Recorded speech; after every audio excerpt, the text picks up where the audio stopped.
అంతర్జ్యోతిని దర్శింపా కోటి దీపమై జ్వలింపగా స్వయంభూవైన జ్యోతిర్మయలింగ ప్రజ్ఞానమంతా పంచాక్షరి పంచప్రణవమై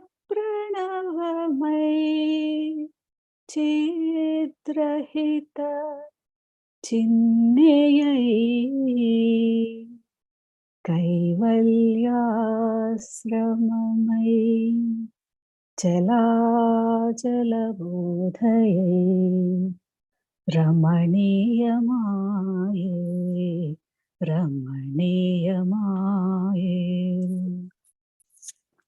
కార్తీకమందు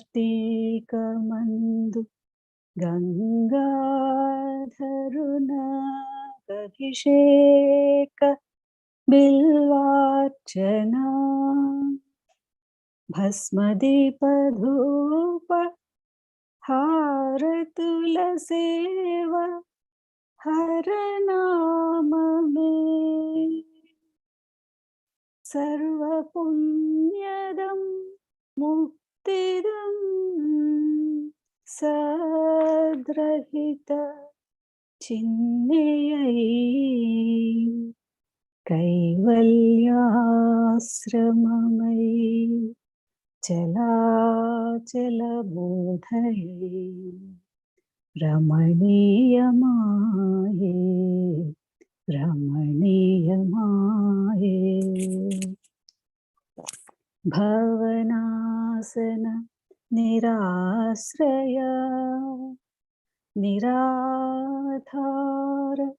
నిశ్శబ్దమై విశ్వేశ జగదీశ్వర పరమేశ్వరానుసంధాన నాదమై సర్వశూన్యమై నిష్కళయైన చిన్మయై కైవల్యాశ్రమమై చలాచలబోధయై రమణీయమాయే రమణీయమాయే. ఆకాశ దీపమంటూ రొక్కేరు మనుజులెల్లరున్ కార్తీకమందు సర్వముక్తిదాయకమని సోమ సూర్యాగ్నుల వెలిగడి కేవలాత్మ చిన్మయై కైవల్యాశ్రమమై చలాచలబోధయై రమణీయమాయే రమణీయమాయే రమణీయమాయే. ఇతి సద్గురు విరచిత శ్రీ కైవల్యాశ్రమ పంచకం సంపూర్ణం.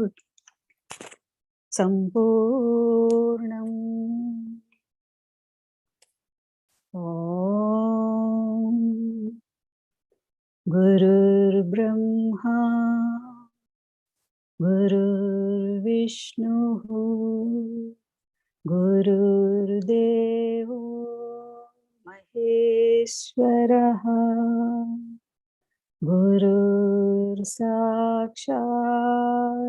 పరం బ్రహ్మ తస్మై శ్రీ గురవే నమః. బ్రహ్మానందం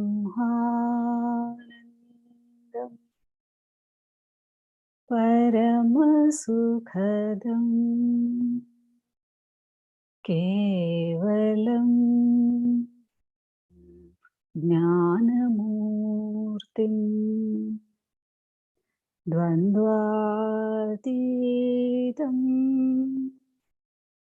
गगनसदृशं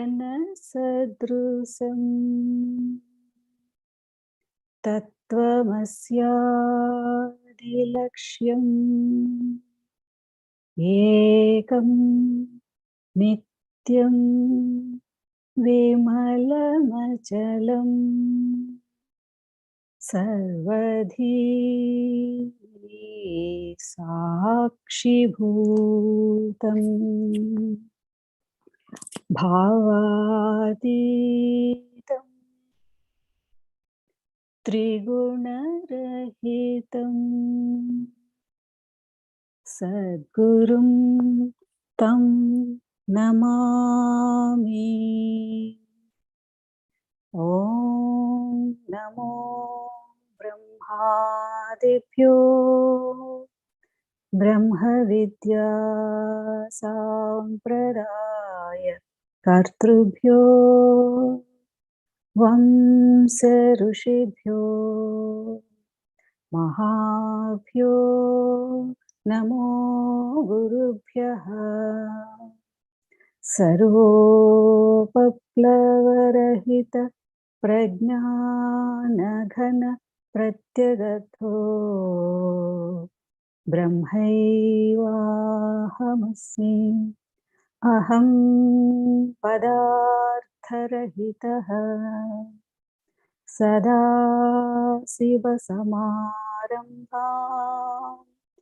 व्यासशङ्करमध्यमाम् अस्मदाचार्यपर्यन्तां वन्दे गुरुपरम्पराम्। ॐ सहना भवतु सहनौ भुनक्तु सह वीर्यं करवावहै तेजस्विनावधीतमस्तु मा विद्विषावहै। ॐ तत्सत्। ॐ शान्ति शान्ति शान्तिः। हरिः ॐ। श्रीगुरुभ्यो नमः। हरिः ॐ।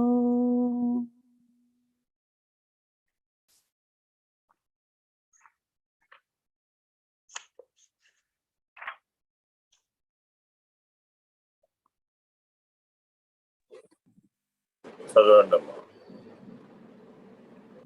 82వ శ్లోకం అండి. ఆ బ్రహ్మస్తంభ పర్యంతం పరమాత్మస్వరూపకం స్థావరం జంగమం చైవ ప్రణమామి జగన్మయం. తాత్పర్యం: బ్రహ్మ మొదలుకొని తృణపర్యంతము ఉండేడి స్థావర జంగమాత్మకమును జగదాత్మకమును అగు పరమాత్మ స్వరూపమును గూర్చి నమస్కరించుచున్నాను. సదాశివుడు ఈ ఉపదేశంలో వారే పరమాత్మకు నమస్కరిస్తున్నాను, ప్రణమామి జగన్మయం అనేటటువంటి సూచన చేస్తుంది.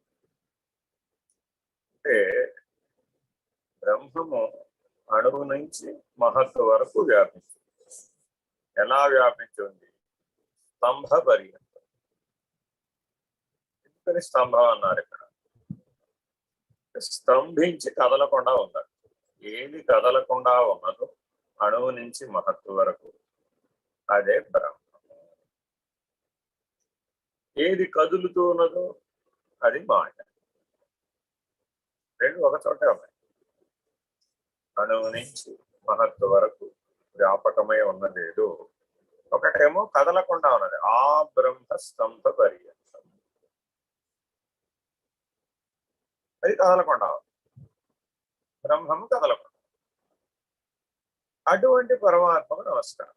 పరమాత్మ ఏకకాలంలో కదిలేవాడుగాను ఉన్నాడు, కదలని వాడుగా కూడా ఏకకాలంలో జీవుడుగాను ఉన్నాడు, ఏకకాలంలో బ్రహ్మముగాను ఉన్నాడు, ఏకకాలంలో మాయగాను ఉన్నాడు, ఏకకాలంలో మాయాతీతుడుగా కూడా ఉన్నాడు, ఏకకాలంలో పరిమితంగాను ఉన్నాడు, ఏకకాలంలో సర్వవ్యాపకంగాను ఉన్నాడు, ఏకకాలంలో సాక్షిగా ఉన్నాడు, ఏకకాలంలో వ్యవహరిస్తున్నాడు.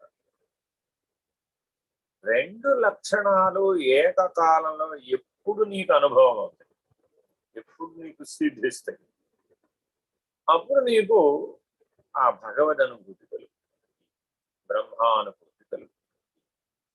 బ్రహ్మానుభూతి అంటే రెండు ఒకే చోట పొసగాలి. మనం సాధారణంగా జీవ వ్యవహారంలో ఏమంటూ ఉంటాం, రెండు ఒకసారి ఎలా కుదురుతాయండి?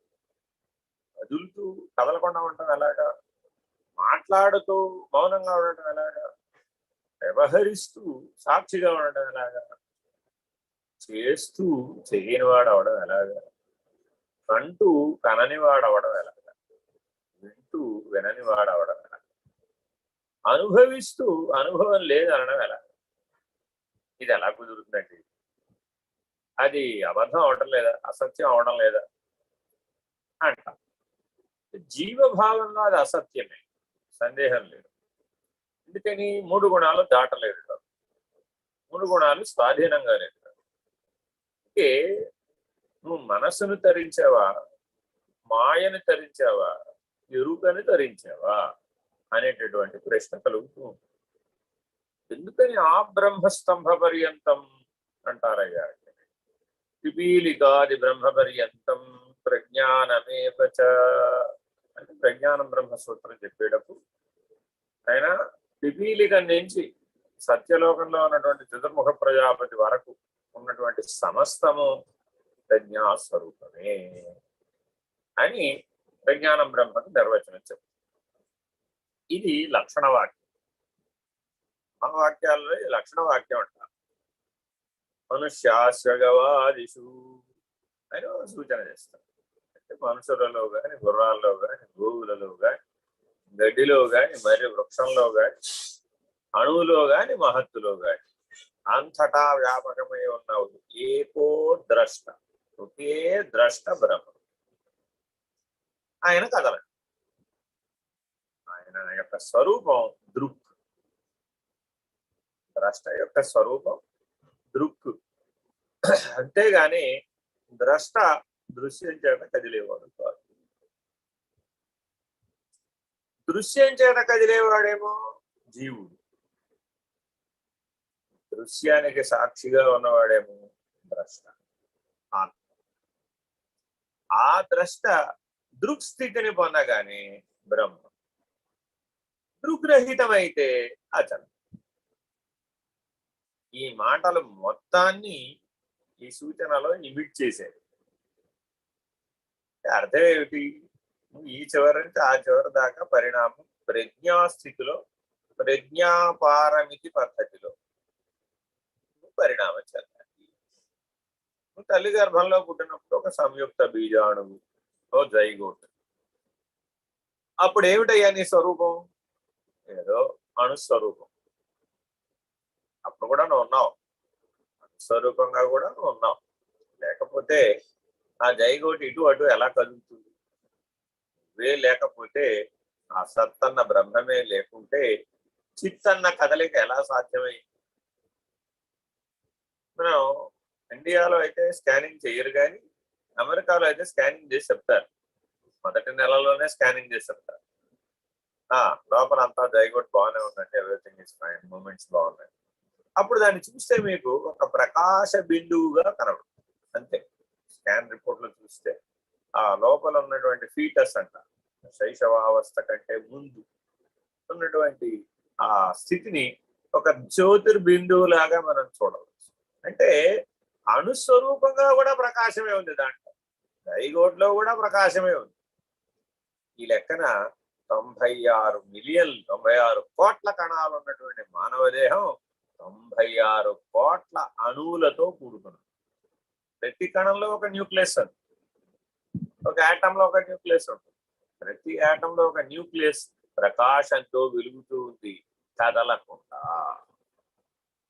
ఎలక్ట్రాన్లు ప్రోటాన్లు ఏమో తిరుగుతూ ఉంటే న్యూక్లియస్ కదలకుండా ఉంది, వాటిని తిప్పుతోంది.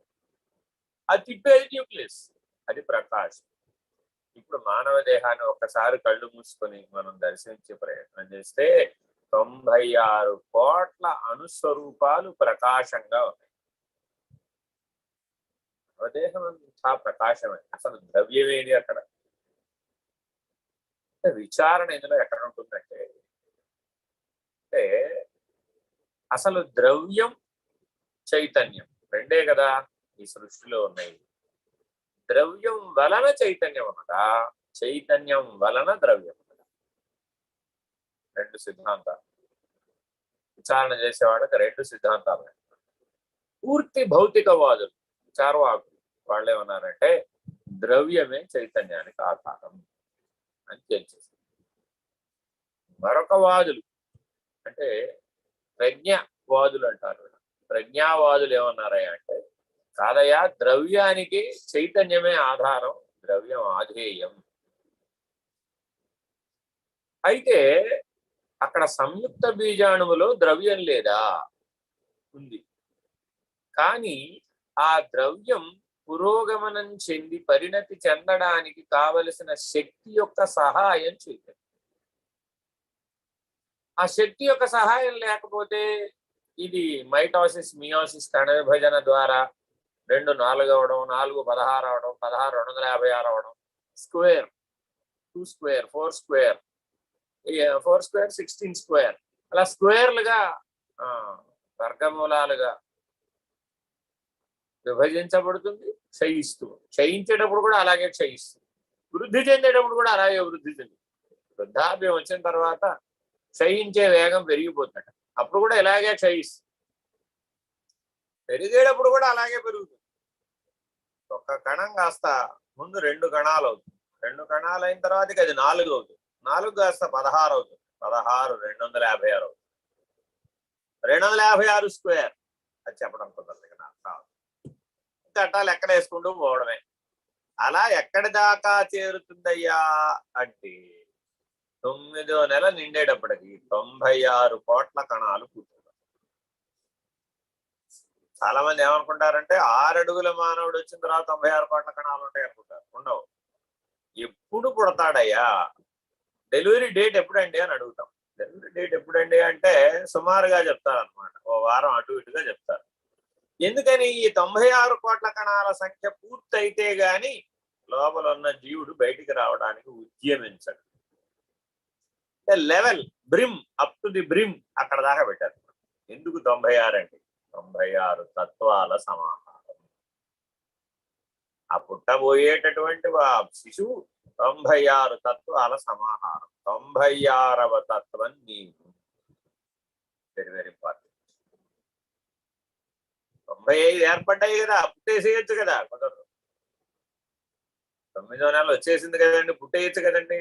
మా అమ్మాయి కొద్దిగా ఇంజక్షన్లు ఇచ్చేయండి, నొప్పులు వచ్చేట్టు చేసేయండి, కనేసేట్టు చేసేయండి, ఇప్పుడు నక్షత్రం బాగుందంటే ముహూర్తం, అది కుదరదు. నక్షత్రం ముహూర్తాన్ని బట్టి ఇంజక్షన్లు ఇచ్చేసి ఆపరేషన్ చేసేసి పిల్లల్ని కనిపించడం కుదరదు. అది అప్రాకృతికం, అసహజం. ఎందుకని? 96వ తత్వం ప్రవేశిస్తే వాడే బయటపడడానికి ప్రయత్నిస్తాడు. వాడు బయటపడడానికి ప్రయత్నిస్తే మనం సహకరిస్తే సరిపోతుంది. కాబట్టి ఆ నేనుకి దెబ్బ తగలకూడదట ఎప్పుడు. Very very important.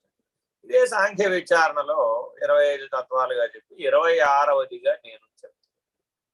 ఆ నేను ఎప్పుడు సాక్షి, అది సర్వవ్యాపకం, సర్వసాక్షి, ఏకకాలంలో. అటువంటి 26వ తత్వాన్ని, అటువంటి 96వ తత్వాన్ని, ఇది మనం అర్థం చేసుకోవడం కోసమని అనేక తత్వ సంఖ్యలను మారుస్తూ చెబుతూ ఉంటాం.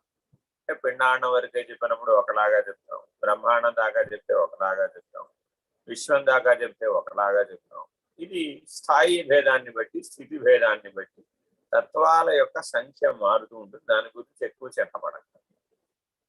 దృష్టి తత్వాల మీద కాకుండా తత్వాతీతమైన పరమాత్మ మీద దృష్టి పెట్టాలి. తత్వాతీత పరాత్మాహం, మధ్యాతీత పరశివ, మాయాతీత పరంజ్యోతి, అహమేవాహమవ్యయః. ఈ సూచనని అందరూ గుర్తుపెట్టారు. మహావాక్య బోధ ఉన్నటువంటి వారందరూ ఈ తత్వాతీత పరాత్మాహం అనేటటువంటి లక్ష్యంగా స్వీకరించారు. అదే మాట సదాశివుడు ఈ సూచనలో, ఈ ఉపదేశంలో సూటిగా బోధిస్తున్నాడు. ఎవరైతే తత్వాతీతమైన పరమాత్మ జగన్మయమై ఉన్నాడో, జగద్వ్యాపకుడై ఉన్నాడో, జగదీశ్వరుడై ఉన్నాడు. ఆయన ఏకకాలంలో జగన్మయంగాను ఉన్నాడు, జగదీశ్వరుడుగా ఉన్నాడు, జగద్వ్యాపకుడుగా కూడా ఉన్నాడు. కానీ ఆయనలో ఆ భేదం లేదు. ఇది జగత్తని, ఇది జీవుడని, ఇది ఈశ్వరుడనే భేదం లేనే లేదు. ఎందుకని? జీవో బ్రహ్మ ఇవ నాపరత. బ్రహ్మ సత్యం, జగన్మిథ్య. అక్కడ జగన్మిథ్యా వస్తువు అంటే లేనిదని కాదు అర్థం. మిథ్యాత్వం అనేది ఆభాస. అంటే ఎలాగా? ఉదాహరణ చెప్తాను. సంయుక్త బీజాణువులో కూడా నేనుంటే 96వ తత్వం లేదుగా, 96 కోట్ల కణాలు ఏర్పడలేదుగా. మరి ఎలా చెప్తారు మీరు అంటే, ఈ మొదటి నేనే ఆ 96వ నేర్తాను. కొత్త నేను వచ్చిందని చెప్పడానికి వీల్లేదు. సంయుక్త బీజాణువులో మొదట ఏ నేను ఉనికిగా ఉన్నదో, ఈ నేననే ఉనికి ఆ 9 నెలలలో 96 తత్వాల సమాహారంగా తనను తాను తయారు చేసుకుని, తన ప్రయాణానికి తానే సంసిద్ధమై, తానే ఉద్యమించి, తనను తాను 96వ తత్వంగా నిర్ణయించుకున్నాక తన ప్రయాణాన్ని ప్రారంభిస్తాడు. దీనికో ఉదాహరణ చెప్తాను. మనం అందరం ప్రయాణానికి వెళ్ళేటప్పుడు ఏం చేస్తాం? ముందు అన్ని సర్దుకుంటాం, లగేజ్ అంతా సర్దుకుంటాం. సర్దుకున్నాక బయలుదేరే ముందు ఏం చేస్తాం? మళ్ళా ఒకసారి సరి చూసుకుంటాం. సరి చూసుకుని ఎవ్రీథింగ్ ఇది ఆల్రెడీ అన్ని పెట్టుకున్నాను, ఓకే, ఇక మనం బయలుదేరచ్చు అన్నప్పుడు వెనక్కి తిరిగి ఒకసారి పరమాత్మకు నమస్కారం చేస్తాం. ఆయన శుభంగా వెళ్ళి క్షేమంగా రండి, లాభంగా రండి అంటూ ఉంటారు వాళ్ళ వాళ్ళ పద్ధతులు. అంటే దాని అర్థం ఏమిటి? సర్వదా ఈశ్వరానుగ్రహం నీ వెంట ఉండుగాక అని పెద్దలు ఆశీర్వదించారు. ఎందుకని ఆ ఈశ్వరానుగ్రహం ఉండాలి? అదే 96వ ఈశ్వరానుగ్రహమే 96వ తత్వం. 97వది లేదండి, ఉంది, అది అచలం. అక్కడికి 96 లేదు. ఈ సత్యం తెలుసుకోవాలన్నమాట. అందుకని జాగ్రత్తగా ఆలోచించాలి. అందుకని ఆయన ఏమంటున్నాడంటే భగవద్గీతలో, అనన్యాశ్చింతయంతో మాం ఏ జనాః పర్యుపాసతే. అనన్యాశ్చింతయంతో మాం అంటే చాలా మంది ఏదేదో అవగాహన చేస్తారు. అనన్యం అంటే అర్థం ఏమిటి? జగత్తు, ఈశ్వరుడు కలిపితే జగదీశ్వరుడు. ఇవి రెండు వేరు వేరుగా లేవు, అనన్యంగా ఉన్నాయి. పరమాత్మ యొక్క సంకల్పము లేదా జ్ఞానము పరమాత్మ కంటే వేరుగా లేదు. నీవు, నీ ఉనికి, నీ జ్ఞానం వేరుగా లేవు, అని కలిసేవారు. వేరెరుకలు రెండు ఒకటే కదా, వేరుట్లు అని కన్నార్థంలో అంటారు. నీ స్వరూపం జ్ఞానం అయితే, నీ ఉనికి జ్ఞానం అయితే, నీ మేను కూడా ఆ జ్ఞానం యొక్క ప్రతిబింబమేగా. కాబట్టి బింబమును విడిచి ప్రతిబింబం ఎట్లా ఉంటుంది? ఉండలేదు కదా. కాబట్టి మేనెరుకలు వేరు వేరు అనేటటువంటి ప్రయాణంతో నువ్వు మొదట ప్రారంభించినా, మేనెరుకలు రెండు ఒకటే అనే పరమాత్మ స్థితికి నువ్వు చేరాలి కదా. చేరితేనే కదా ద్రవ్యము శక్తి అనే విభజన లేకుండా పోయేది. అప్పుడే కదా కాన్స్టెంట్ అన్న దశకి చేరేది నువ్వు.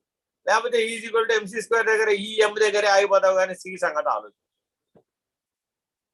సాపేక్ష సిద్ధాంతంలో ఎనర్జీ మాస్ గురించి చెప్తూ పక్కన C అనే కాన్స్టెంట్ పెట్టకపోతే దీన్ని అరైవ్ అవ్వడం కుదరదు, ఫలితం తేల్చడం కుదరదు. ఆ C అనే కాన్స్టెంట్ ఏమిటి? కదలని, అది పరమాత్మ. కాబట్టి మేనెరుకలు వేరు వేరు అని విచారణ ప్రారంభిస్తాం. విచారణ అంత్యంలో మేనెరుకలు రెండు పరమాత్మే అనే అద్వైత స్థితిని పొంది, అది అనన్యాశ్చింతయంతో మాం. మాం అంటే అర్థం. మాం అంటే నన్ను, నేనెవరు? పరమాత్మ. నేను ఎలా చింతించాలి? ద్రవ్యంగానూ చింతించవచ్చు, శక్తిగానూ చింతించవచ్చు. ద్రవ్య శక్తులు అద్వయమైనటువంటివి, ఒకదాన్ని విడిచి ఒకటి లేవు. అవి అన్నంలో శక్తి ఇమిడి ఉంది, శక్తిలో అన్నం ఇమిడి. పంచభూతాల శక్తే అన్నంగా ఆహారంగా లభిస్తుంది. ఆ ఆహారం తింటే ఆ పంచభూతాలలో ఉన్న శక్తే పునః లభిస్తుంది.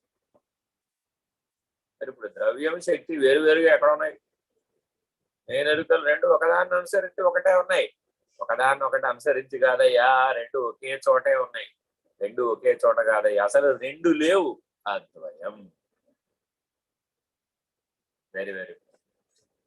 అందుకని అద్వైత స్థితి అనుభవానికి రాకుండా అచల స్థితి నిర్ణయంగా తెలియబడదు అని శంకర భగవత్పాదుల యొక్క గురువు గారు ఎవరైనా చెప్తారా?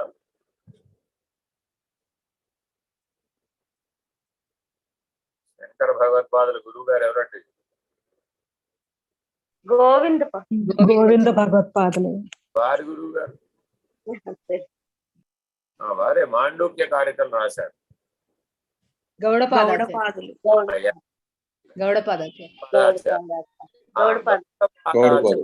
మాండూక్య కారికలలో ఈ ఉపదేశాన్ని చలాచల బోధ, చలాచల అనే ప్రయోగంతో విశదీకరించారు. అంటే ఏకకాలంలో బ్రహ్మము కదులుతూ ఉన్నది, కదలకుండా కూడా ఉన్నది. బ్రహ్మము యొక్క వాస్తవిక స్థితి కదలని స్థితి, అచలం. కానీ మనకు అనుభూతం అవుతుంది. ఎట్లా అవుతుందయ్యా అంటే కదులుతూ ఉన్నట్లుగానే మనకు అనుభూతం. నీ కదులుతూ ఉన్నట్లు అనుభూతమైనా బ్రహ్మమేరా నాయన, కదలకుండా ఉన్నది కూడా బ్రహ్మ. ఆ నిర్ణయం నీకు తెలియబడ్డప్పుడు నువ్వు కూడా కదలిక లేనివాడవే అవుతుంది. ఎందుకని? కదలితే ఎరుక అవుతుంది, కదలికను విడిస్తే అచలం బయలవుతుంది. తా కదలదట పరమశివుడు, తా కదిలేడు మాయ. అంటే తేల్చేశారు ఓ మాట. తా కదలడట పరమశివుడు. ఆ బ్రహ్మస్తంభ పర్యంతం అసలు జగత్తు కదలడం లేదు, అసలు విశ్వం కదలడం లేదు, అసలు బ్రహ్మాండమే కదలడం లేదు. భూమి సూర్యుడు చుట్టూ తిరుగుతోంది కదా, మాకు పగలు రాత్రి అనిపిస్తోంది కదా, అనుభూతం అవుతోంది కదా, అదే నాయన ఎరుక. నేను ఉన్నట్టు అనిపిస్తోంది కదా, అదే నాయన ఎరుక. నేను పుట్టినట్టు అనిపిస్తోంది కదా, అది కూడా ఎరుకే. నేను గ్యారంటీగా పోతానని కూడా నాకు అనిపిస్తోంది కదండి, అది కూడా ఎరుకేరా నాయన. నేను మరలా పుడతానంటారా? ఇప్పుడు పుట్టానని ఒప్పుకున్నావా లేదా? ఇప్పుడు పుట్టానని ఒప్పుకుంటే మళ్ళా పుడతాను. ఏమండి నేను గతంలో పుట్టానంటారా లేదా? ఇప్పుడు పుట్టానని ఒప్పుకున్నావా లేదా? అట్లాగే గతంలో కూడా పుట్టే ఉంటాం. ఎందుకని? గతంలో పుట్టానంటాం అనుమాన ప్రమాణం, ఇప్పుడు పుట్టి ఉన్నానంటాం ప్రత్యక్ష ప్రమాణం, వచ్చేసారి కూడా గ్యారంటీగా పుడతావని చెప్పడం పరోక్ష ప్రమాణం. ఎందుకని? నువ్వు కదలని స్థితికి చేరలేదు కదా. ఆ కదలని స్థితి జన్మరాహిత్యం. మరి ఆ జన్మరాహిత్యం అనేటటువంటి దానిని మనం అందుకోవాలి అంటే ముందున్నటువంటి అర్హతను సంపాదించాలి కదా. మొదటిది శోకరాహిత్యం, ఆ తదుపరి వాసనారాహిత్యం, ఆ తదుపరి బంధరాహిత్యం. ఈ మూడు ఎవరైతే అద్వైతం ద్వారా అనుభవిస్తారో, ముక్త స్థితిని అనుభవిస్తారో, ఆ ముక్తులైనటువంటి వాళ్ళకి కదలనేది తా కదలడట పరమేశ్వరుడు, తా కదలడట పరమేశ్వరుడు. అది అతనికి సహజంగా తెలిసి ఉంటుంది. ఎందుకని? కాలచక్రం అనే దాంట్లోనే కదలకలిగారు. అసలు కాలచక్రమే కదలకపోతే దాన్ని ఆధారం చేసుకుని తిరిగే కర్మచక్రం ఎట్లా తిరుగుతుంది? రెండిటికి ఇరుసు ఒకటే, అదే జ్ఞానం. జ్ఞానం వలననే కాలం తెలియబడుతుంది, జ్ఞానం వలననే కర్మ ప్రచోదనం. కాబట్టి ఆ జ్ఞానం అనే కదలిక కనుక లేకుండా పోతే, ఆగిపోతే, కదలిక లేని స్థితిలోకి చేరుతుంది, ఎరుక విడవడం అంటారు. సులభంగా అర్థం చేసుకోవడానికి చెప్తున్నాను. అయితే ఇది మాటలతో చెప్పినంత తేలిగ్గా అయిపోతుందండి. అవుతుంది నువ్వు నిర్ణయంగా ఉంటే. కానీ మనం నిర్ణయంగా ఉంటామా? దోసకాయని చూస్తే కదులుతాడు, గుమ్మడికాయని చూస్తే కదులుతాడు, కొబ్బరికాయని చూస్తే కదులుతాడు, ఉసిరికాయ ఎక్కడ అని వెతుకుతాడు. ఎందుకని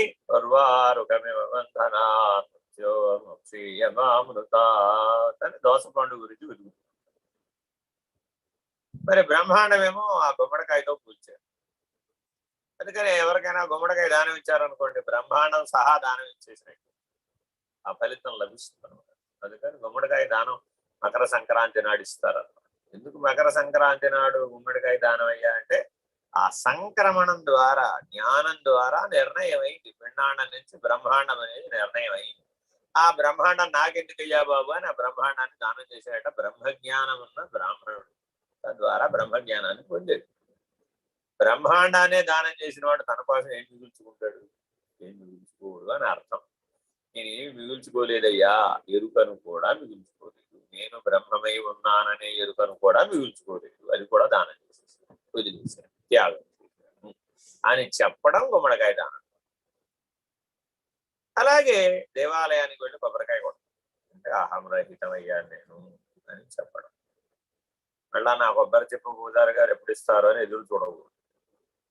అక్కడ నిలబడి ప్రసాదం కోసం మన దగ్గర తీర్థ ప్రసాద పరమాన్నాలతో భగవంతుడిని మెరిపించాలి అనేటువంటి ప్రయత్నం మనలో ఉంటుంది. వాళ్ళ మహానివేదన 16 రకాలు చేయవలసిందే. అసలే 19వ తారీఖు నుంచి వారాహి నవరాత్రులు, గుప్త నవరాత్రులు. ప్రసాదాలు ఏమి ఉండవు సుమి, అంతా లోపలే. గుప్త నవరాత్రులు అంటే అంతర్ముఖ సమారాధన అనమాట. బహిర్ముఖంలో చేసేది ఏమి ఉండదు. అంతా జాగ్రత్త స్వప్న సుషుప్తులలో ఒకే స్థితిలో ఉండాలన్నమాట. 9 అలా సర్వస్వ శరణాగతుని సర్వసాక్షి సర్వేశ్వరుని యందు అద్వయంగా ఉండటమే గుప్త నవరాత్రులు. అలా జాగ్రత్తగా ఆ సద్గురువుతో ఐక్యతా సిద్ధిని పొందడానికి ఆ గుప్త నవరాత్రులను ఉపయోగించుకోవచ్చు. ఇలా భారతీయ సనాతన ధర్మం అనేక సందర్భాలలో మనల్ని ఈ ఆ బ్రహ్మస్తంభ పర్యంతం అనేటటువంటి ఉపదేశాన్ని మనకు గుర్తు చేస్తూ ఉంటుంది. అనేక రకాలైన కర్మ, భక్తి, యోగ, జ్ఞాన మార్గాల ద్వారా జాగ్రత్తగా ఈ ఉపదేశాన్ని ప్రతి క్షణం వినియోగించుకోవాలట. అప్పుడే అది మనం అందుకోగలుగుతాం.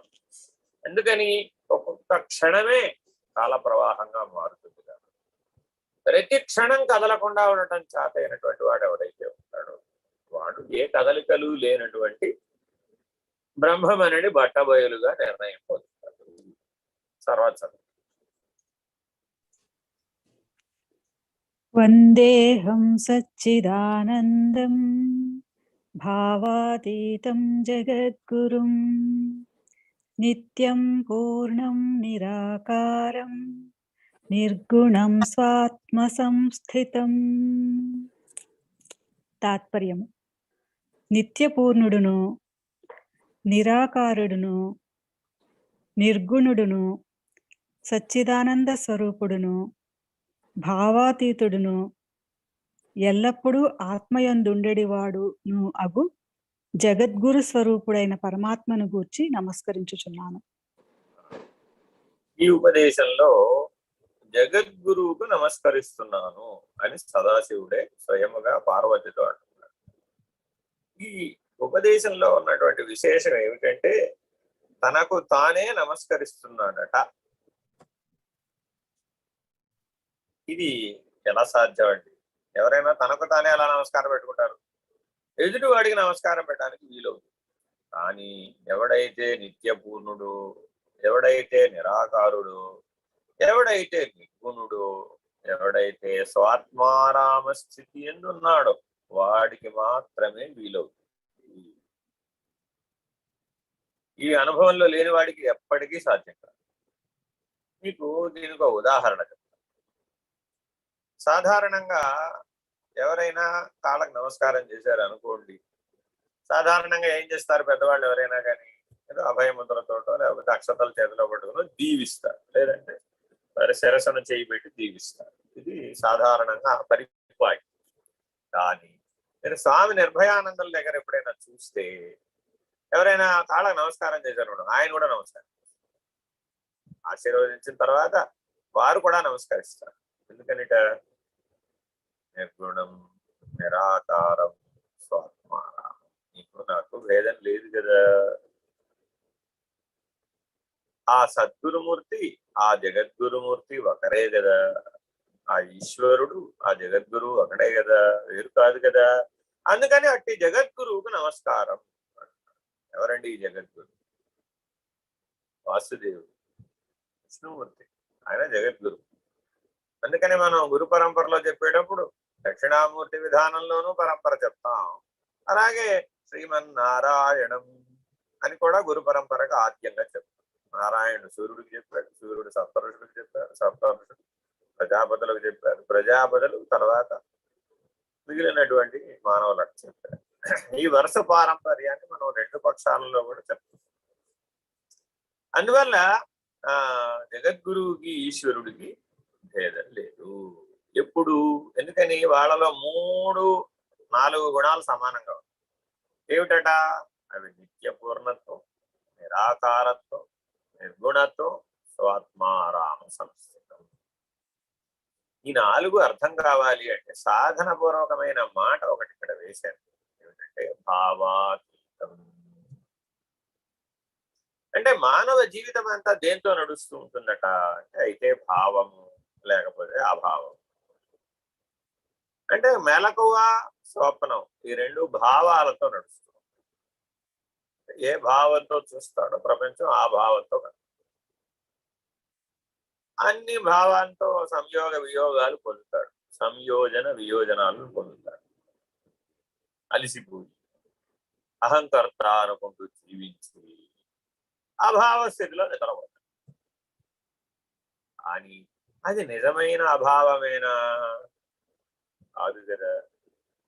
ఎందుకని లేవగానే పునః పూర్వపు భావాంకురములు ఏవైతే ఉన్నాయో అవన్నీ మరలా ప్రత్యక్షం అవుతుంది.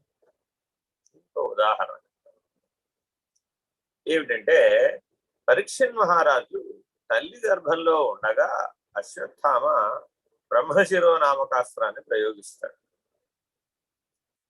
ఏమిటట?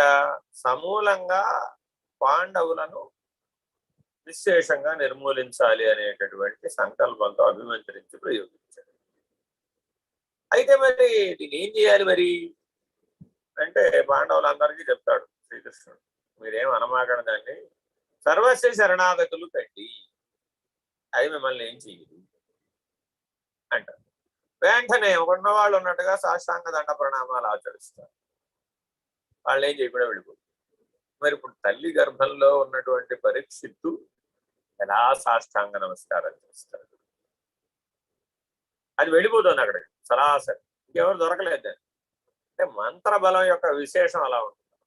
తల్లి గర్భంలో ఉన్న శిశువు మీద కూడా మంత్రబలం, అస్త్రబలం పనిచేస్తుంది అని మహాభారతం నిర్మిస్తుంది.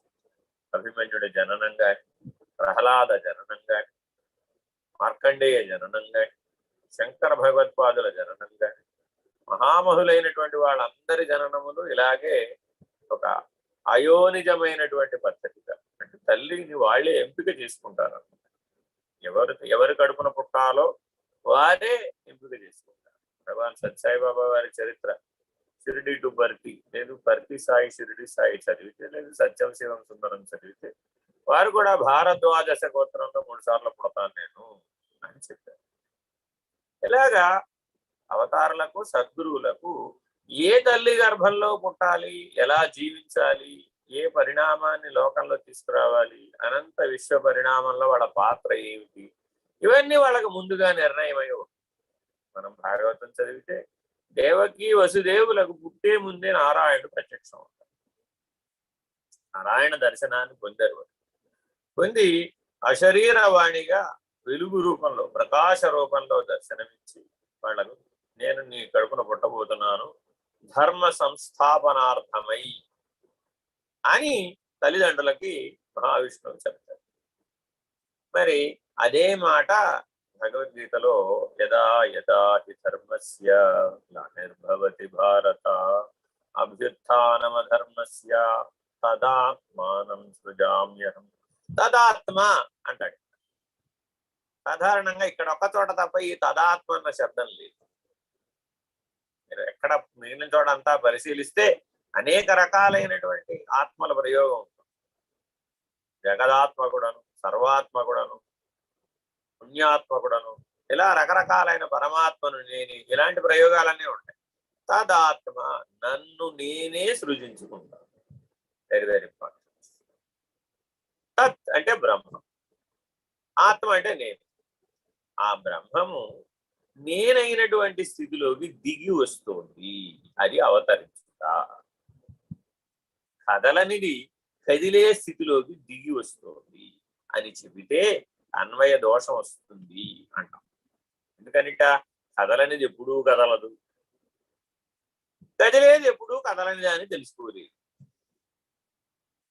మరి ఎలా దిగి రావడం ఎలా వీలైందండి? ఈ అవతరణ ఎలా సాధ్యమైందండి? ఆయనగానే ఉన్నాడయ్యా బాబు. అంటే మహావిష్ణువు వైకుంఠం ఖాళీ చేసి భూమి మీదకేం వచ్చేలే. మహావిష్ణువుగానే ఉన్నాడు. కానీ ఈ కృష్ణావతారం మాత్రం తన పని తాను చేసింది. ఆ సత్తాతో మనకు కూడా ఆ కృష్ణావతారం వల్లనే నిత్య పూర్ణులం, ఎప్పుడూ పరమాత్మ స్థితిలో ఉంటాయి, కదలని స్థితిలో ఉంటే, జగద్గురువుగా ఉంటే, జగదీశ్వరుడుగా ఉంటే, సర్వవ్యాపకుడుగా ఉంటే, సర్వసాక్షిగా ఉంటే. కాబట్టి ఆ బ్రహ్మనిష్టని తప్పక పొందాలి, ఆ జీవన్ముక్తానుభవమును తప్పక పొందాలి, ఆ జన్మరాహిత్యమును తప్పక పొందాలి. ఆ జన్మరాహిత్యమే నా లక్ష్యం, మేము అచల సిద్ధాంతంలో ఉపదేశం తీసుకున్నామండి అనేవాళ్ళు రోజు ఎవరో ఒకరు ఫోన్ చేస్తున్నాం. సరే, అచల సిద్ధాంతం గురించి తెలుసుకోవాలి అంటే ముందు మనకి ఇదంతా పూర్ణంగా తెలియాలి. ఈ లక్షణాలు మనలో పూర్ణంగా వికసించాలి. అంటే భావాతీత స్థితి నీకు తెలియదు, అభావ స్థితి తెలియదు. భావాతీతం తర్వాత అభావం. అంటే అర్థం ఏమిటి అంటే జీవభావంలో కూడా భావాభావములు ఉన్నాయి, పరమాత్మ స్థితిలో కూడా భావాతీత అభావ స్థితి. అంటే అర్థం ఏమిటంటే వ్యష్టికి చెప్పినప్పుడే భావాభావములంటే ఏదో ఒక ఆలోచన పుట్టడం, ఆ ఆలోచన విరిగిపోవడం. సముద్రంలో ఒక అల వచ్చిందండి, ఆ అల మళ్ళా విరిగిపోయింది, మళ్ళీ అదే అల తిరిగి వచ్చిందా అంటే ఆ అల వేరే, ఈ అల వేరే. కానీ మానవుడిలో కూడా సంస్కార జనితమై, గుణజనితమై, వాసనాజనితమై అనేక రకాల భావములు అంకురిస్తూ ఉంటాయి ప్రతి క్షణం. కోరకున్నాడు, కోరకున్నప్పటికీ వాడిని ఊరక ఉండనివ్వదు, ఏదో ఒకటి కాళ్ళు చేతులు ఆడిస్తూనే ఉంటాయి. కర్మేంద్రియాలు, జ్ఞానేంద్రియాలు, ఏదీ లేకపోతే అంతరింద్రియాలు. ఆ ఇంద్రియాలు పుట్టిందే కదలడానికి, ఆ ఇంద్రియాలు ఏర్పడిందే కదలికతోనే ఏర్పడ్డాయి, కదులుతూనే ఉంటాయి. కారణం ఏంటంటే అవి ఎలక్ట్రాన్లతో పనిచేస్తున్నాయి. Flow of electrons. కరెంట్ అంటే ఏమిటా అంటే ఫ్లో ఆఫ్ ఎలక్ట్రాన్స్ అంటే అర్థం. అలాగే ఆ ఎలక్ట్రాన్లు ఎప్పటికీ కదులుతాయి. ఎంతకాలం కదులుతాయి ఆ ఎలక్ట్రాన్లు ఒకదానితో ఒకటి కలిసిపోతూ అయనైజేషన్ అయ్యి చివరికి దాని ఐసోటోప్ ఏమైపోతుందంటే ఎలక్ట్రాన్ల శూన్యం ఏర్పడుతుంది. ఎప్పుడైతే ఎలక్ట్రాన్ల శూన్యం ఏర్పడిందో ప్రోటాన్లు కూడా రద్దు అయిపోతాయి. అప్పుడు కేవలం న్యూక్లియస్ మాత్రమే మిగులుతుంది. ఆ న్యూక్లియస్ కూడా సెల్ఫ్ డిస్ట్రక్టివ్ మోడ్లోకి తయారయ్యి తనను తాను భంగపరుస్తుంది. ఒక కణ విచ్ఛిత్తి ఎలా జరుగుతుందో ఎలా అటామిక్ సైన్స్ నిరూపించింది. మానవుడిలో మృత్యువు కూడా అదే. ఇదే విషయం మరణ రహస్యం అనే పేరు మీద బోధించబడుతుంది. ఈ 96 కోట్ల కణాలు ఏవైతే ఉన్నాయో వీటిలో ఈ ఎలక్ట్రాన్లు, ప్రోటాన్లు ఎన్మాస్గా సామూహిక మరణాలు సంభవిస్తాయి అన్నమాట కణాలకు. ఎప్పుడైతే సామూహిక మరణాలు సంభవించినాయో దాన్ని మల్టీ ఆర్గాన్ ఫెయిల్యూర్ అని టెక్నికల్ వర్డ్తో చెప్తాం. అంటే ఒకేసారి గుండె పనిచేయడం మానేసింది, మెదడు పనిచేయడం మానేసింది, కిడ్నీలు పనిచేయడం మానేసింది, కాలేయం పనిచేయడం మానేసింది, నువ్వు పనిచేయడం మానేసావు చివరికి. ఇది మల్టీ ఆర్గాన్ ఫెయిల్యూర్. కానీ ఇక్కడ వెంటనే పారమార్థిక విద్య పట్టుకుంది.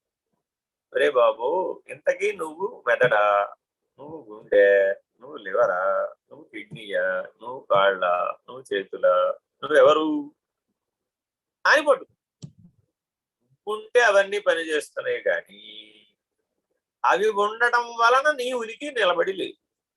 నీ వ్యవహారం వాటి మీద ఆధారపడి ఉండవచ్చేమో, కానీ నీ ఉనికి వాటి మీద ఆధారపడి లేదు. ఈ సత్యం నీకు ముందు బోధపడాలి. బోధపడితే నీకు భావాతీత స్థితి వస్తుంది. అంటే ఈ భావాతీతం అనేటటువంటిది ఎవరికైతే అనుభవంలో తెలియదో, నిర్ణయంగా తెలియబడదో, ఆత్మజ్ఞానం లభించదో వాడికి నిత్య పూర్ణత్వం లభించింది. ఎందుకని ఆత్మ నిత్యపూర్ణం, ఆత్మ నిరాకారం, ఆత్మ నిర్గుణం. అప్పుడు స్వాత్మారామ స్థితి లభిస్తుంది. అప్పుడు ఆ ఆత్మ వ్యష్టి లేనటువంటిది, సమిష్టి మాత్రమే ఉన్నది. పిండాండం లేదు, బ్రహ్మాండం మాత్రమే ఉంది. ఆ బ్రహ్మాండ సాక్షి అయినటువంటి బ్రహ్మమే నేను అనే నిర్ణయాన్ని పొంది ప్రత్యేక పరమాత్మల అభిన్నులనే నిర్ణయంలో నిలకడ చెందుతుంది. తద్వారా బంధరాహిత్యాన్ని పొందుతుంది. ఈ భావాతీత స్థితి ద్వారా ఆత్మజ్ఞానం పొందడం ద్వారా శోకరాహిత్యాన్ని, వాసనారాహిత్యాన్ని మొదట భావాతీత స్థితిలో అనుసంధానం చేసి పొందాలి. అందుకని ఆ భావాతీత స్థితి చాలా విలువైనటువంటి. ఈ సత్యాన్ని పట్టుకున్నారు కొంతమంది. భావాతీత ధ్యానం నేర్పిస్తాము అనేటటువంటి విధానంలో ట్రాన్సెండెంటల్ మెడిటేషన్ అని కొన్ని వేల సంవత్సరాల మార్గాలు. డైరెక్ట్ గా భావాతీత స్థితి ఎలా కూర్చోబెడతాడు? పైగా ఏమంటారు, మీకు యమ నియమ ఆసన ప్రాణాయామ ప్రత్యాహారములతో పని లేదు, సరాసరి ధ్యానంలో కూర్చోండి అంటారు. సరాసరి ధ్యానంలో కూర్చుంటే అది నిలబడద్దు. పొద్దున ఎవరో ఫోన్ చేశారు, ఏం చేస్తావమ్మా అంటే రోజు ధ్యానం చేస్తానంట. ఓ ఏం చేస్తావు ధ్యానంలో అంటే, ఏం చేస్తానండి, నిలకడగా ఉండడానికి ప్రయత్నిస్తాను, 5 నిమిషాలు నిలకడగా ఉంటుంది, తర్వాత ఉండదండి. మరి ఎందుకని ఉండటం లేదమ్మా? ఏం పని లేదు కదా, కర్తవ్యం అంతా అయిపోయింది కదా, జీవితం చివరి దశకు వచ్చేసింది కదా, ఏం అనుష్ఠించడానికి ధర్మాలు కూడా లేవు కదా, 57 ఏళ్ళు 60 ఏళ్ళు వచ్చేసినాయి, మరి అప్పటికి ఏం చేస్తారు? జీవితకాలం చేసేసారు కదా, అందరు సెటిల్ అయిపోయారు, అందరు పెద్దవాళ్ళు అయిపోయారు, ఇది చేయడానికి కర్తవ్యం ఏం లేదు. మరి ఇప్పుడు ధ్యానం సహజంగా ఉండాలి కదా, వృద్ధాప్యంలో ఉండటం లేదు. వృద్ధాప్యంలో ఉన్న పెద్ద సమస్య ఏమిటయ్యా అంటే మనసు నిలకడగా ఉంటుంది. ఎందుకని? కదలడానికి అలవాటు పడుతుంది. ప్రహస్తం ఏనుగు తొండం ఊరకొండవు అని ఒక సామెత చెప్తారు. అంటే ఇప్పుడు మాట్లాడుతుంటే ఈ చెయ్యి ఇలా కదులుతుంది, అలా ఇదిలా చెయ్యాలి, ఈ చెయ్యి ఇలా చూపెట్టకుండా ఇది ఇలా చెయ్యాలని చెప్పచ్చు కదా, కుదరదు. అలాగే చెప్పాలి. ఎందుకని? ఆయన అభ్యాసం చేసేటప్పుడు ఆ ఉదాత్త అనుదాత్త స్వరిత స్వరాలను ఇలా ఇలా తెలుసుకోవడం కోసం ఇలా అభ్యాసం చేస్తాడు. ఏది పైకి అనాలి, ఏది మధ్యలో అనాలి, ఏది కింద కనాలి, ఇది ఈ చెయ్యి ఇట్లా అనడంలో నేర్పుతారు అనమాట. ఆ వల్లి వేసేటప్పుడు అదే అభ్యాసంతో అలా చెయ్యి కదుపుతూ చెప్తాడు. అలాగే మన మనసు కూడా కదలికల యొక్క సమాహారానికి అలవాటు పడుతుంది, అభ్యాస వశమైంది. దానికి ఒక నూతన అభ్యాసాన్ని నేర్పాలట. ఏమని? ఆత్మ భావంలో ఉండాలి. మనసు ఇప్పుడు మనోబుద్ధులు ఆత్మస్థితిలో లయమై ఉండాలి. అలా ఉంటేనే నీవు ఆ స్థితిని అనుభవించగలుగుతావు, నిర్ణయంగా పట్టుకోగలుగుతావు. కాబట్టి భావాతీతం అనేటటువంటి నిర్ణయం చాలా చాలా చాలా ముఖ్యమైన అనుభవ నిర్ణయం. ఇది జీవభావంలో ఉన్న భావ అభావ స్థితులను దాటించి సంకల్ప వికల్పాత్మకం మనః అన్న స్థితి నుంచి నిస్సంకల్ప స్థితికి చేరుస్తుంది, నిర్వికల్ప స్థితికి చేరుస్తుంది. ఈ నిస్సంకల్పము నిర్వికల్పమును కలిపి భావాతీత స్థితి అంటారు. చాలా మంది ట్రాన్స్ లో ఉండి అనేక రకాలైనటువంటి రైటింగ్స్ రాయడం, లేదా అంటే ఎవరో దేవతో సద్గురువు ఎవరో బోధించారు చెప్పారు అనేటటువంటి పద్ధతిలో రకరకాల ప్రశ్నలకు సమాధానాలు రాయడం, రకరకాల సందేహాలు తీర్చడం, ఇలాంటివి చేస్తుంటారు. ఇవన్నీ సముద్రపు ఒడ్డున నత్తగుల్లలు ఏర్పడడం లాంటి పెద్ద ప్రయత్నం అక్కడ. మనోపరిధిలో 21 వలయాలు ఉంటాయి. ఆ 21 వలయాలలో మొదటి వలయం దాటగానే ఇలాంటివన్నీ లభిస్తాయి. కాబట్టి దాంట్లో ఏం పెద్ద విశేషమైనటువంటి ప్రయత్నం అక్కర్లేదు. దాన్ని భావాతీత స్థితిగా భావించడం కూడా అది పొరపాటు అవుతుంది. అందువలన సూక్ష్మ శరీర పరిధిలో చాలా శక్తులు ఉంటాయి, చాలా వలయాలు ఉంటాయి. సృష్టిలో ఎన్ని శక్తులు ఉన్నాయో అన్ని శక్తుల యొక్క సమాహారంగా ఆ సూక్ష్మ శరీరం ఉంటుంది. ఇది ఎప్పుడు గుర్తుపెట్టుకోవాలి. అందువలన ఆ సూక్ష్మ శరీరం నీవు కాదు కదా, శరీరత్రయ విలక్షణుడివి కదా. కాబట్టి ఎవరైతే శరీరత్రయ విలక్షణత్వాన్ని, తాపత్రయ వినిర్ముక్తత్వాన్ని, గుణత్రయాతీతాన్ని, పంచకోశ వ్యతిరిక్త స్థితిని నిలుపుకుంటారో వాళ్లకు మాత్రమే భావాతీత స్థితి సాధ్యం. ఈ భావాతీత స్థితి సాధ్యమైనటువంటి వాడికి అవస్థాత్రయాతీత అన్న సాధన వీలు, లేకపోతే వీలు. చాలా మంది ఏమంటుంటారంటే, ఏమంటే నేను నిద్ర దాటాలనుకుంటున్నానంటే నిద్ర తగ్గిపోయిందండి, కళలలో కూడా నాకు మెలకు ఉంటుందండి, అన్ని తెలుస్తున్నాయండి, ఇలా ఏవేవో చెప్తుంటారు. కానీ అది ఎప్పుడు వీలవుతుంది అంటే ఈ భావాతీత స్థితి సహజమైన తర్వాత మాత్రమే అవస్థాత్రయాతీతం వీలవుతుంది. ఇది కాని వారికి అవస్థాత్రయాతీతం అవ్వదు. ఎందుకంటే నిద్ర సులభం కాదు దాటడానికి. ఎందుకని చిన్న నిద్ర పెద్ద నిద్ర రెండు సమానం, మరపు మరణము సుషుప్తి మూర్ఛలు సమము. కాబట్టి దాన్ని దాటాలి అంటే ఎరుక విడవాలి. ఆ భావాతీత స్థితిలో ముందు ఎరుక నిర్ణయం జరగాలి. ఆ ఎరుక ఎటువంటిదయ్యా అంటే అది నిత్య పూర్ణము, అది నిర్గుణము, అది నిరాకారము, అది స్వాత్మారాము. ఈ స్వరూప జ్ఞానం యొక్క లక్షణాలు. కాబట్టి ఈ స్వరూప జ్ఞానం యొక్క లక్షణాలతో మొట్టమొదట అఖండ ఎరుక నిర్ణయం జరగాలి. తర్వాత ఎరుక ఎలా లేదో వివరిస్తారు. షోడశి అనేటటువంటి బోధ ద్వారా ఒక్కొక్క దాన్ని ఎట్లా నిరసించాలో చెప్తారు. ఇప్పుడేమో ఎలా తెలుసుకోవాలో ఎలా నిర్ణయించాలో చెప్తారు అతీత మార్గంలో. ఆ తదుపరి రహిత మార్గంలో వాటిని ఎలా నిరసించాలో కూడా చెప్తారు. ఇలా ఈ రెండు పద్ధతులలో కూడా ఈ భావాతీత స్థితి, భావాభావ వివర్జితవు అనేటటువంటి స్థితి, ఈ రెండు కూడా అనుభవపూర్వకమైన నిర్ణయాలే తప్ప 3 ఏళ్ల పిల్లకి 30 ఏళ్ల జీవితం గురించి చెప్పాలనుకోండి ఎలా సాధ్యం? 30 ఏళ్ల వయసు వచ్చిన వాడికి 300 ఏళ్ళు వస్తే మానవుడు ఎలా ఉంటాడు? ఒకవేళ ఆయన 300 ఏళ్ళు బతికాడే అనుకోండి, ఎలా ఉంటాడు? ఊహించమంటే ఊహించగలడా? ఊహించలేడు. ఎందుకంటే మానవ జీవితం యొక్క ఊహ పరిమితి 60 ఏళ్ళకి 30 ఏళ్ళు ఆలోచించగలడు. 60 ఏళ్ళు వస్తే ఎట్లా ఉంటాడో ఎదురుకుండా కనబడుతుంటారు కాబట్టి ఆలోచించగలడు. సరే ఇంకో 30 కలిపి 90 దాకా ఊహించమన్నా ఊహించగలుగుతాడు.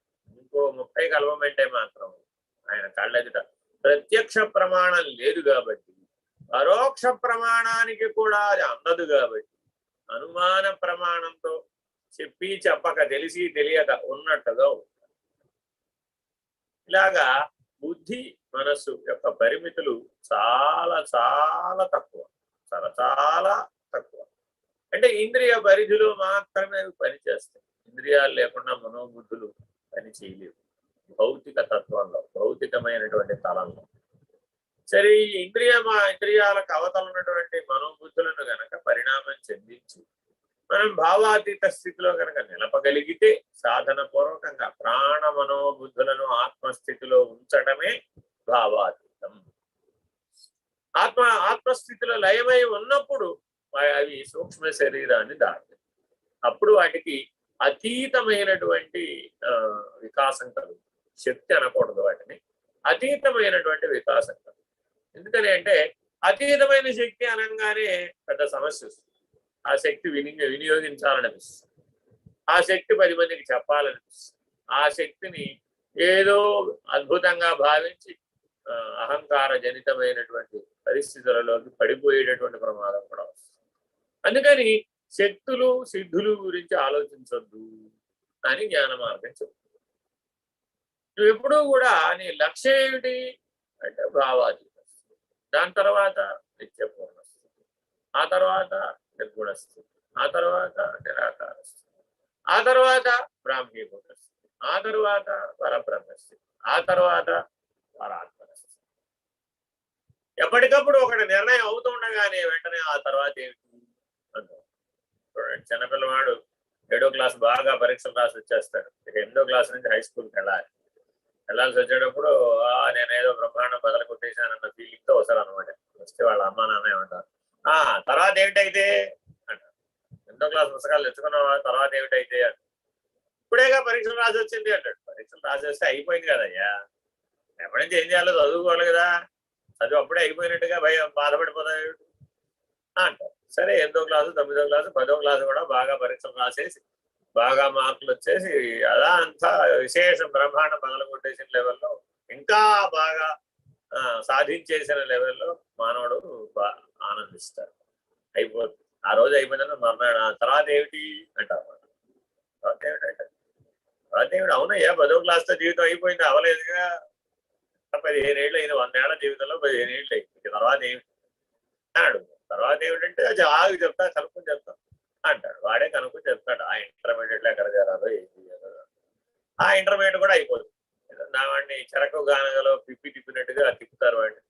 ఎంసెట్ లో ఏవో రాస్తారు, ఐఐటీలో ఏదో బీటెక్ లో ఏదో చదువుతారు, ఏదో ఎంబీబీఎస్ లో ఏదో చదువుతారు. మొత్తానికి చదివి ఏదో డాక్టరో ఇంజనీరో లాయరో యాక్టరో ఏదో ఒకటి అవుతాడు. అయిన తర్వాత ఏమిటి అంటారు. మళ్ళా తర్వాత ఏమిటంటే ఇప్పుడే చదువు అయిందంట. చదువు అయిపోతే తర్వాత ఏమిటి అంటే 25 భాగమే అయింది, పావలా అంతే 25 ఏళ్ళు వచ్చినాయి, 100 ఏళ్ల జీవితంలో పావలా అయింది, ఇంకా పావలా ఉంది, తర్వాత ఏంటి అంట. చూడండి, మన వ్యవహార జీవితంలో కూడా మన ప్రశ్న ఏమిటంటే వాట్ నెక్స్ట్, తర్వాత ఏంటి? తత్పరంచావలోకయే. ఈ ప్రశ్న మనం ప్రతి క్షణం అనుసంధానం చేయాలి. అయితే ఏమిటి తర్వాత ఏమిటి అనేవారు స్వామి నిర్ణయాలు. ఏదైనా ఒకటి చెప్పామనుకోండి, చదువుకునేటో లేకపోతే సాధన చేసేటో అనుభవం పొందు వినా అంటే తర్వాత ఏంటి, తర్వాత ఏమిటంటే ఓ ఇక్కడికి అయిపోలేదురా బాబు, మనం లక్ష్యం చేరలేదు, ఇంకా చేరవలసింది ఉందన్నమాట ఇంకా అని తెలుసుకోవాలన్నమాట. అంతేగాని వారు ఏం చెప్పరు, ఊరికి ఇట్లా మనకి మాత్రమే వినపడేట్టుగా అంటారు. తర్వాత తర్వాత ఏంటంటే ఇప్పుడు అందరం బాల్యం అయిపోయింది, యవ్వనం అయిపోయింది, కౌమారం కూడా అయిపోయింది, వృద్ధాప్యంలోకి వచ్చేసాం, తల మెరిసింది. అయితే తర్వాత ఏంటి? ఇంకేముందండి, ఊరు పొమ్మంటోంది, కాడు రమ్మంటోంది అన్నాం అనుకోండి. అయితే తర్వాత ఏంటి? నచికేతుడికి వచ్చింది ప్రశ్న. యమధర్మరాజుని అడిగాడు, అయితే తర్వాత ఏంటయ్యా బాబు? కఠోపనిషత్తు యొక్క ప్రారంభ స్థితిలోనే ఈ మాట ఉంటుంది. ధర్మరాజుని అడుగుతాడు, అయితే తర్వాత ఏమిటండి? ఈ ప్రపంచంలో అందరూ పుడుతున్నారు, ఏదో అనుభవాలు పొందాలి, పొందుతున్నారు, ఏదో భోగించాలి, భోగిస్తున్నారు, ఏదో సుఖం దుఃఖం తెలియాలి, తెలుసుకుంటున్నారు, పోవాలి, పోతున్నారు, ఆ తర్వాత ఏంటంటారు అని 8 ఏళ్ల నచికేతుడికి వచ్చిన ప్రశ్న 80 ఏళ్లకు వచ్చినా మనకి రాలేదు. ఇప్పుడు మన జీవితంలో మనం భావాతీత స్థితిని ఎలా అందుకుంటాం? సాధ్యమేనా? 8 ఏళ్లకి నచికేతుడి వలె ఆ ప్రశ్న కలిగితే ఆ నచికేతుడి లాగా మనం కూడా నాచికేతాగ్ని చేయను, ఆయన పేరు మీద ఒక విధానమే ఏర్పడిపోయింది ఏకంగా. మరి ఆ తరణం పూర్తి చేసేయడానికి సులభం అయిపోయింది. కాబట్టి బాల్యం వృద్ధాప్యానికి పునాది. చాలా మందికి వాళ్ళ బాల్యంలో వాళ్ళ యవ్వనంలో నేర్చుకున్నవన్నీ వృద్ధాప్యంలో గుర్తుంటాయి. మధ్యకాలాల్లో నేర్చుకున్నవి అప్పటికప్పుడు నేర్చుకున్నవి గుర్తుండవు. ఏదో వృద్ధాప్యం వచ్చిన తర్వాత ఏదో చదువుతారనుకోండి, అవేం గుర్తుండవు. ఇవాళ చదివింది రేపటి మర్చిపోతాడు, ఇవాళ విన్నది రేపటి మర్చిపోతాడు. అదే చిన్నప్పుడు చదువుకున్న శివానంద లహరో లేకపోతే సౌందర్య లహరో లేకపోతే శ్రీ సూక్తమో పురుష సూక్తం అవేమన్నా గుర్తుపెట్టుకోవాలంటే టకటకా చెప్పేస్తాం. ఎలా వచ్చినాయి మరి అవి అంటే అది నీకు పునాది, ఆ పునాది పోదనమాట. అందుకని మనిషిని సంస్కరించడం జాతక కర్మతోటే ప్రారంభమవుతుంది. సనాతన కర్మ ఎంత బాగా లోతుగా ఆలోచించిందంటే, నాయనా ఆ పిల్లవాడు పుట్టిన 11వ రోజుకో 12వ రోజుకో వాడికి వినికిడి శక్తి పనిచేస్తుంది. ఎంత సూక్ష్మంగా పరిశీలించిందో చూడండి. ఆ వినికిడి శక్తి ప్రారంభమయ్యే మొదటి క్షణాలలోనే తండ్రి నామకరణం చేసేటప్పుడు 12వ రోజున ఆయుష్మాన్ భవ శతమానం భవతి అనేటటువంటి మంత్రాలతో నీవు ఈశ్వర స్వరూపుడవు, నీవు పరమాత్మ స్వరూపుడవు, నీవు పూర్ణ నిత్య పూర్ణుడవు, నీవు సర్వపూర్ణుడవు, నీవు సర్వసాక్షి, నీవు జగదీశ్వరుడవు, ఇలాంటి మంత్రాల యొక్క అర్థం వినిపిస్తారు. 12 రోజులు పిల్లవాడికి మీరు చెప్పే తత్వం అంతా ఎలా ఏమంటే మీరేం చెప్తారు? ఓరే బయట ఉన్న ఇంద్రియాలకు కాదురా బాబు చెప్పేది, లోపల ఉన్నవాడికి. వాడికి 12,000 ఏళ్ళు ఉన్నాయో 12 లక్షల ఏళ్ళు ఉన్నాయో నీకు ఎలా చెప్పగలుగుతావు? వాడికి లోపల జ్ఞానం ఉంటుంది. నిజంగా పుట్టిన జీవికి ఏమాత్రమైనా కొంచెమైనా ఇటువంటి సంస్కార బీజాలు ఉంటే తండ్రి యొక్క ఉపదేశం 12వ రోజునే ప్రారంభమవుతుంది. తండ్రి మాట వినడం, తండ్రిని గురువుగా భావించడం 12వ రోజు నుంచే ప్రారంభిస్తారు. అదే జాతక కర్మ. ఇంత లోతుగా ఆలోచిస్తున్న సనాతన ధర్మం. ఇంకా కూడా చెప్పింది, 7వ నెలలో ఆ తల్లికి సీమంతోన్నయనం చేస్తారు. ఆ సీమంతోన్నయనం చేసినప్పుడు తండ్రి ఆవిడ పాపట దిద్దుతారు. ఏమిటండి పాపట దిద్దడం అనేది వేడుక అనుకుంటారండి.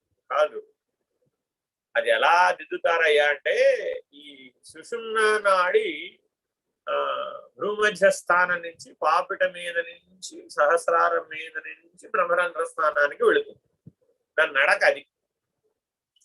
ఆ నడక గుర్తు చేసేటట్లుగా ఒక ముళ్ళ పంది ముళ్ళు ఉంటుందట. ఒక ముళ్ళు సంపాదించుకొస్తారు, అది రాల్చేస్తూ ఉంటుంది బయట. ఆ రాల్చిన ముళ్ళు పట్టుకొస్తారు. ఆ ముళ్ళుతోటి భూమధ్య స్థానం నుంచి ఆ పాపిట మీదుగా సహస్రారం మీదుగా ఆ బ్రహ్మరంధ్ర స్థానానికి ఆ ముళ్ళుతో గీస్తారు. అది పాపడ తీయటం అంటే అర్థం. అనేదో లౌకిక వ్యవహారంగా భావించకూడదు. అలా గనక చేసినట్లయితే ఆ సుషుమ్నా నాడి ఉత్తేజితమై ప్రేరితమై ఏ శిశువు అయితే 7వ నెలలో తల్లి గర్భంలో నాభి కమలం ద్వారా ఆహారాన్ని పొందుతున్నాడో వాడిలో ఈ సుషుమ్నలో ఉన్నటువంటి ప్రాణశక్తి యొక్క ప్రభావం చేత 7వ నెల నుంచి సుషుమ్నాఖ్య కేంద్రం తెరుచుకుంటుంది. దాని ద్వారా జీవుడు ప్రవేశిస్తాడు. ఆ జీవ ప్రవేశం సుషుమ్నాఖ్యం ద్వారా జరుగుతోంది అనే సత్యాన్ని గుర్తిస్తూ అప్పటి నుంచే తండ్రి 7, 8, 9 3 నెలలు దీక్ష పట్టాలి. ఆ పిల్లవాడిని ప్రసవించేంత వరకు ఆ తండ్రి దీక్ష పట్టి, అంటే అది ఏం చేయాలండి దీక్ష అంటే గడ్డం చేసుకోకూడదు, క్రాఫ్ట్ చేయించుకోకూడదు, బ్రహ్మచర్యం పాటించాలి, ఏకభుక్తం చేయాలి, నిత్య జప తప ధ్యాన అనుష్ఠానాదులు పూర్తి చేసుకోవాలి. తాను ఆ పిల్లవాడికి 11వ రోజు పూర్తయి 12వ రోజున ఉపదేశించడానికి కావలసినటువంటి సామర్థ్యాన్ని సంపాదించాలి ఆ 3 నెలలు. తండ్రి ఏం చేస్తాడంటే ఊరికే ఏదో తల్లి పిల్లవాడిని ఏదో 8 ఏళ్ల పాటు పెంచిన తర్వాత కదా తండ్రితో పని అనుకుంటారంతా కూడా. అదే తండ్రి పని అంతా సూక్ష్మ శరీరాన్ని సంస్కరించడం. Very very important. తల్లి అనుస్మరణం చేయాలట ఆ 3 నెలలు లోపల. తాను ఎంత అనుస్మరణ చేస్తే, ఎంత మానసికంగా బుద్ధితో అంతరంగంలో ఉపాసన చేస్తే ఆ ఉపాసన చేసిన దైవ శక్తి, దైవీ బలం, మంత్ర బలం ఆ పిల్లవాడికి ప్రాప్తిస్తుంది, లేదా అమ్మాయికి ప్రాప్తిస్తుంది. తల్లి చేయవలసిన పని అదిట. తల్లి కూడా సూక్ష్మ శరీరాన్ని సంస్కరిస్తోంది తన మంత్రోపాసన బలం చేత. అంతేగాని ఆ 7, 8, 9 చివరి 3 నెలల్లో వ్యావహారికమైనటువంటి వ్యవహారం తగ్గించేస్తాం. అమ్మాయి 7వ నెల వచ్చింది, అటు ఇటు వెళ్ళమాక, గడప దాటమాక, ఇంట్లోనే ఉండు, ఒకవేళ వెళితే మీ ఆయనతో అదిగో గుడికి వెళ్ళిరా, ఇంకెక్కడికి వెళ్ళమాక, ఇక్కడికి తిరగమాకండి అంటూ ఉంటాం. ఇదంతా మన భారతదేశంలో లేదు, బయట ప్రపంచంలో కాదు. ప్రపంచంలో అంతా వాళ్ళ వ్యవహారం, వాళ్ళు భోగులు కదా, అది పుట్టు భోగులము మేము అని వాళ్ళు ఆనందిస్తూ ఉంటారు. కాబట్టి మన ప్రశ్న ఏమిటంటే, కనగా మోక్షము భూమిలో సన్మార్గ వర్తకులై జీవించని వారికి అని అన్నమయ్య మాట అంటాడు. అంటే భూమిలో మోక్షం ఉందా? అసలు సన్మార్గ వర్తనమే లేని వాడికి మోక్షం లభిస్తుందా? మరి జాగ్రత్తగా పరిశీలించాలి. అంటే మోక్షానికి పునాది ఏ రోజు నుంచి వేయడం మొదలు పెట్టామట? దైవాయత్త చిత్తం, ఈశ్వరాయత్త చిత్తం అనే దాన్ని తల్లి గర్భంలో 7వ నెల నుంచే తల్లి తండ్రి కలిసి రాబోయే శిశువు యొక్క చిత్తాన్ని శుద్ధి చేసే పనిలో ఉన్నారు. ఎప్పుడో పుట్టి బుద్ధిరిగిన తర్వాత ఏదో నేను అది చేసే ఇచ్చేసా, నేనేదో కాసేపు రామనామ మంత్రం చేశా, సోహం జపం చేశాను అంటాం. అది ఆ ఎవరికి వాళ్ళు వ్యక్తిగత సాధన. ఈ తండ్రిగా ఎంత బాధ్యత మన మీద పెట్టారయ్యా, ఆ సమయం నుంచి పెట్టారు. అలా నిర్వర్తించేవారు ప్రతి ఇంట్లో ఎవరికి వాళ్ళ కులదైవం ఉంటుంది కదా, వాళ్ళ ఇంట్లో దైవం ఉంటుంది, ఆ గృహ దేవత ఉంటుంది, వాళ్ళ పారంపర్య అనుగత దేవత ఎవరిని ఉపాసిస్తే వారు. అది ఎవరన్నది ప్రశ్న కాదు. అది ఎవరైనా ఈశ్వర స్వరూపం ఒకటే, అనేకత్వం లేదు అక్కడ. కాబట్టి ఆ దైవ స్మరణ, ఆ అంతరాత్మ యొక్క స్మరణ, ఆ భావాతీత స్థితిని అందుకోవడానికి చాలా సులభమైన మార్గం. ఎందుకంటే ఏ మాలిన్యం లేదు. కొద్దిపాటి సూక్ష్మ శరీరంలో ఉన్నటువంటి చిత్త మాలిన్యమే ఉంటుంది తప్ప ఇంకే విశేషమైనటువంటి ఎక్వైర్డ్ ప్రాబ్లమ్స్ లేవు. బయట పుట్టేసిన తర్వాత ఇంకా ప్రపంచం యొక్క అనుభవం అంతా వచ్చేస్తూ ఉంటుంది. ప్రపంచం నుంచి అన్ని పుచ్చుకుంటాడు కాబట్టి రోష కషాయిక నేత్రాలన్నీ వచ్చేస్తాయి. కాబట్టి రకరకాలైన సమస్యలన్నీ వచ్చేస్తాయి. సరే, ఇలా జీవించేటటువంటి వాడికి సాధారణంగా ఈర్ష్య, ద్వేషం, పగ, ప్రతీకారం ఇత్యాదులన్నీ కలుగుతూ ఉంటాయి. జీవభావం కలిగేవాడు అటువంటి వాడు గురువు గారి దగ్గరికి వెళ్ళాడు. ఏమంటే నాకు చాలా మంది అన్యాయం చేశారండి, చాలా మంది మోసం చేశారండి, వాళ్ళందరి మీద నాకు ప్రతీకారం తెచ్చుకోవాలనిపిస్తుంది, బాగా ప్రతీకారం నన్ను నిలవనివ్వడం లేదండి, ఏం చేయమంటారండి? సరే పనిచేయన. ఎంతమంది ఉంటారు అలాంటి వాళ్ళు? వాళ్ళ పేర్లన్నీ ఒక్కొక్కళ్ళ పేరు ఒక్కొక్క ఆలుగడ్డ మీద రాయి. ఆలుగడ్డలన్నీ ఒక సంచిలో వేస్తాయి. ఎక్కడికి వెళ్ళినా ఆ సంచి పట్టుకెళ్ళి, సంచి మాత్రం వదిలిపెట్టం, వాళ్ళ నీతో పట్టు అన్న. అలాగే గురువు గారు చెప్పారు కదా అని ఆలుగడ్డ మీద ఆ పేర్లన్నీ రాశాడు. సంచి నిండింది. ఆ సంచి మోసుకుంటూ తిరుగుతున్నాడు. ఒక సంవత్సరం అయ్యింది. సంవత్సరం అయ్యేప్పుడు మరి ఆలుగడ్డలు ఉంటాయా? కుళ్ళిపోయాయి. ఈ ఆలుగడ్డల సంచి వదిలిపెట్టద్దు అన్నాడు కదా అని మరి ఇప్పుడు ఎక్కడికి వెళ్ళినా ఈ కుళ్ళిపోయిన ఆలుగడ్డలతో వెళ్ళేవాడు. అందరూ ఈయన దూరంగా వెళ్ళడం మొదలుపెట్టారు. రామాక నువ్వు ఆ సంచి అన్నా పారే, లేకపోతే నువ్వు రామా సంచి పారేస్తే లోపలికి రా అనేవాళ్ళు అటు ప్రతివాడు. సరే గురువు గారు చెప్పారు కదా పారే. ఇంకా ఆయనే భరించలేనటువంటి స్థితికి వచ్చేసినాడు, డిటీరియరేట్ అయింది. అయిపోతే సరే సమస్య సంచితో కాదు కదా, ఈ ఆలుగడ్డలతో కదా అని ఆ కులిపోయిన ఆలుగడ్డలన్నీ ఎక్కడో చోట పారేసేసి, అసలు నాకు ఇంత పరీక్ష ఎందుకు పెట్టాడు ఈ గురువు గారు, ఏంటి నా ఉద్దేశం నాకు అర్థం కాదు అని వెళ్ళాడు మళ్ళీ గురువు గారు. ఏమంటే ఏమిటండి మీరు అసలు నాకు అర్థం కాదు అంటే, నన్ను నేనే పరీక్షించుకుని, నన్ను నేనే సంస్కరించుకుని, నా పగా ప్రతీకారాల నుంచి నేనే బయటపడాలి అనే ఉద్దేశంతో చెప్పారా, లేకపోతే నేను ఇలా కుళ్ళిపోయిన ఆలుగడ్డలతో ప్రపంచేత అంతర్చేత నేను ఇంకా మరింత బాధించబడితే కానీ నేను బాగుపడనని చెప్పారా అని అడిగాడు. నువ్వు పట్టుకొచ్చిన సంచిలో కుళ్ళిపోయిన ఆలుగడ్డల యొక్క వాసన ఇంకా మిగిలిందా లేదా? ఇంకా అలాగే అనిపిస్తుంది నాకు కూడా. దీంట్లో ఇంకా వాసన మిగిలే ఉంది. ఆలుగడ్డలు పారేసిన వాసన వదిలిపెట్టలేదు. అదేనయ్యా బాబు, సంచినే పారేస్తే అసలు నీకు తగాదలేదు. ఆలుగడ్డలు పారేసి సంచి మిగుల్చుకున్నావంటే ఆ వాసన ఇంకా మిగిలింది. నీకు సంచినే పారేస్తే ఏ గొడవాలి? వాసనారాహిత్యాన్ని లక్షించినటువంటి వాళ్ళందరూ సంచితాన్ని వదిలించుకోవాలి. జ్ఞానంతోనే ఆ సంచిత వదిలేస్తుంది. అది నిత్య పూర్ణము, నిర్గుణము, నిరాకారము, స్వాత్మారామము కావాలి. హరి ఓం శ్రీ గురుభ్యో నమః. హరి ఓం. హరి ఓం. దేశికేంద్రాయ నమః. శ్రీమత్ పరశివరూప గురో కామిత శోషిత లోక గురో విబుధా ప్రార్థిత లోక గురో అముద మదాంత సుదీప గురో కలిపాదిత సంత్రార్థ గురో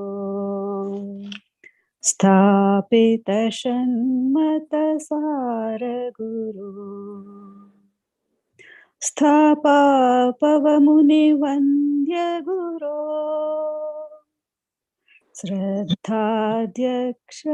శాంత గురో కరుణాసాగర పరమ గురో నిరుపమ మహిమా నిలయ గురో జయ జయ పరశివలోక గురో जय शुभ शंकर रूप गुरो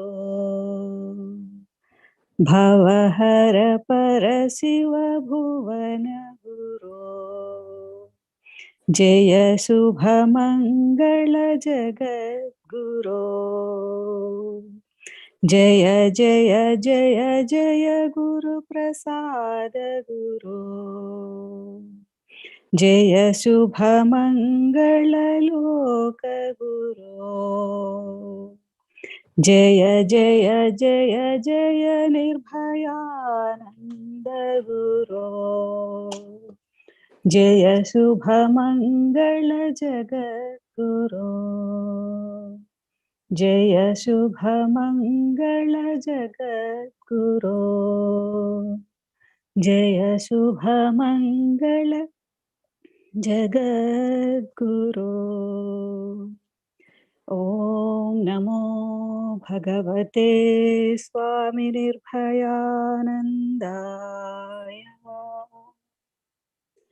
ओम पूर्णमदः पूर्णमिदं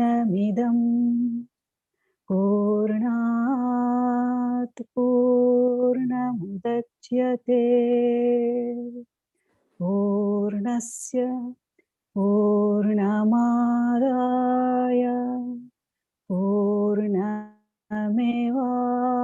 पूर्णमेवावशिष्यते ॐ तत्सत् ॐ शान्ति शान्ति शान्तिः हरिः ॐ श्रीगुरुभ्यो नमः हरिः ॐ नारायण नारायण